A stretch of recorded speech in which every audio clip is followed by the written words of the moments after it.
I'm working on the car traveling at 15 meters per second, slows down to avoid an accident, skids 25 meters before stopping. Okay, that would be the third question here. Let's give it a shot. So, let's see here.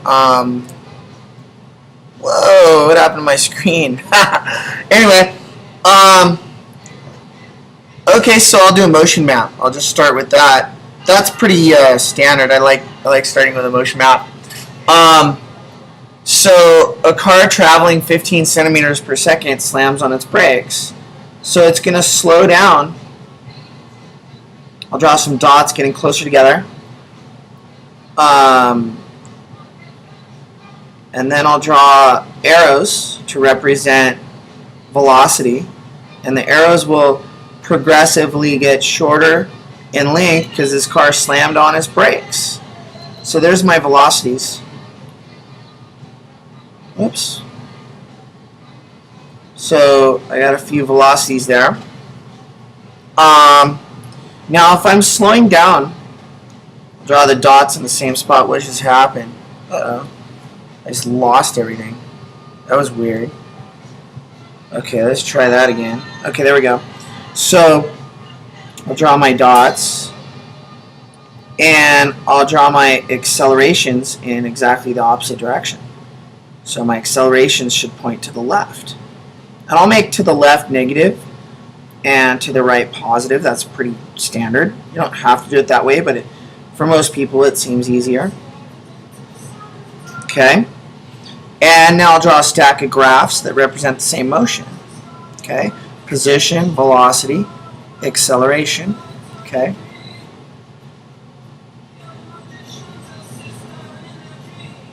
And I'll put units. I'm going to, again, use standard SI units.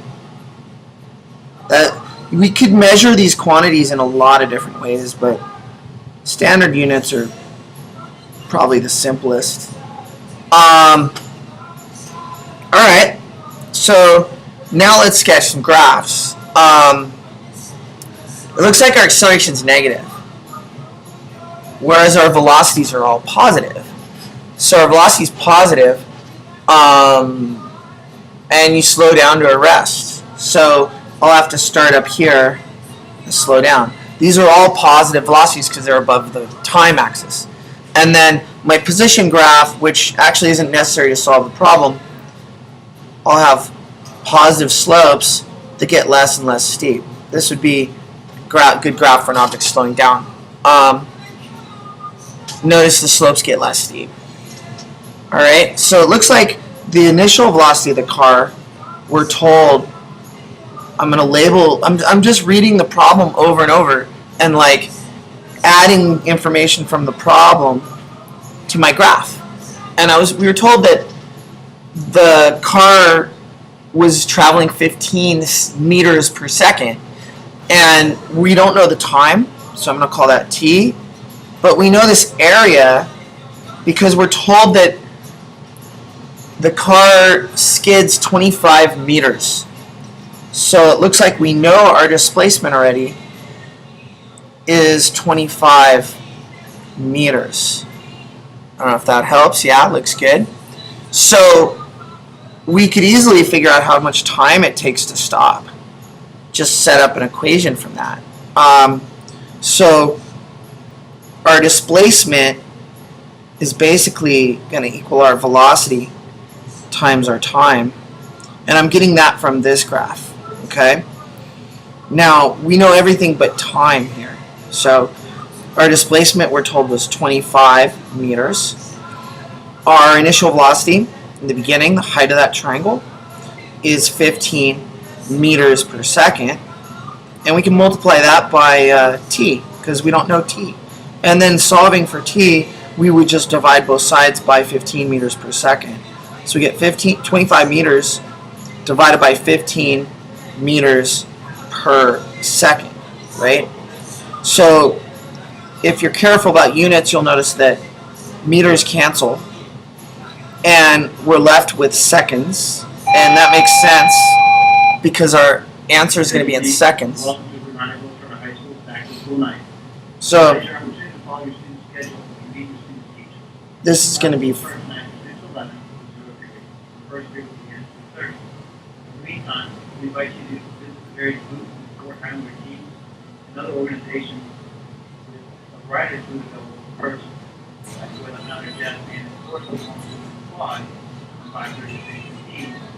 And also look inside the program for all these various events throughout the site. Thanks and have a good evening. That's our official file. We started the So it looks like our change in velocity is going to be negative 15 meters per second, because I started at 15 meters per second. I ended at 0. My final velocity is 0.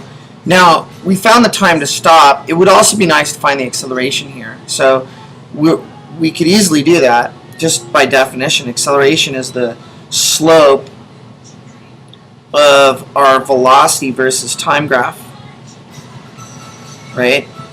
And in this case, that's going to be I don't know, change in velocity divided by a change in time.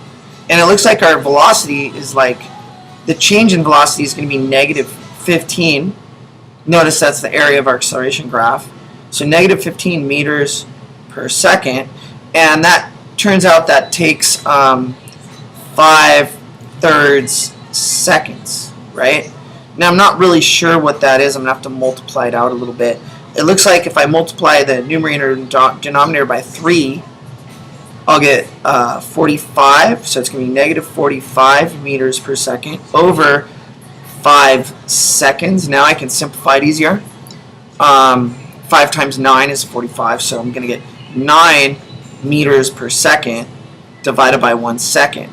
And this means that every second, car slows down 9 meters per second. And that's pretty classic problem. Hopefully this helps. This one was a little trickier. I'm not sure if we have a problem like this on our test, but it's definitely likely. Thanks for watching.